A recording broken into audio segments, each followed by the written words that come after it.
Alors que les athlètes français médaillés profitent à fond des boîtes de nuit de la capitale avant la fin des Jeux Olympiques de Paris, certains sportifs ont été recalés à l'entrée de ces établissements pour une raison bien précise, comme l'a dévoilé Le Parisien.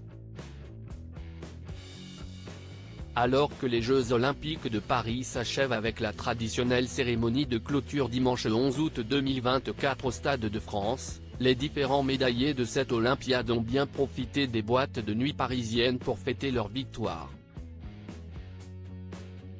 En effet, beaucoup d'athlètes, dont un grand nombre de Français, ont régulièrement fréquenté ces établissements depuis maintenant 15 jours.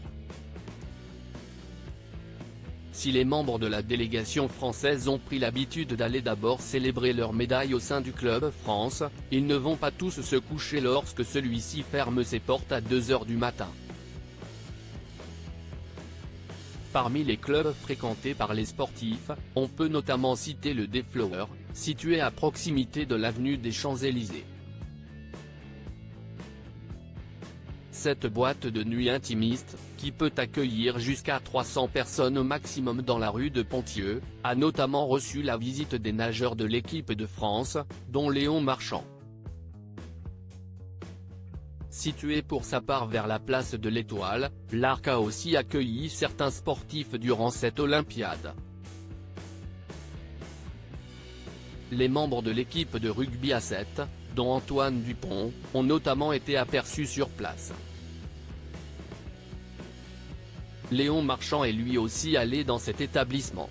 Le quadruple championne olympique de natation a également fréquenté le Medellín, un autre club parisien, tout comme le judoka Teddy Riner. Cependant, certains athlètes ont été recalés à l'entrée de ces boîtes de nuit parisiennes. On a été obligé de refuser certains sportifs qui venaient en maillot de bain, en jogging. On leur a dit qu'on adorait les avoir mais qu'il fallait qu'ils fassent un effort vestimentaire, a indiqué le patron du Medellín aux Parisiens. Jeux de Paris 2024, pas de grosse folie pour les athlètes en boîte de nuit. Outre les médaillés français, de nombreux sportifs issus des délégations internationales engagées dans les Jeux Olympiques de Paris ont aussi arpenté les boîtes de nuit parisiennes au cours de ces 15 derniers jours. Cependant, les athlètes n'ont pas fait d'énormes folies lors de leur passage dans ces établissements depuis le début de l'Olympiade.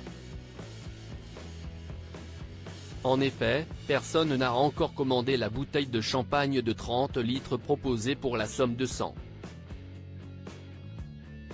000 € du côté de l'Arc.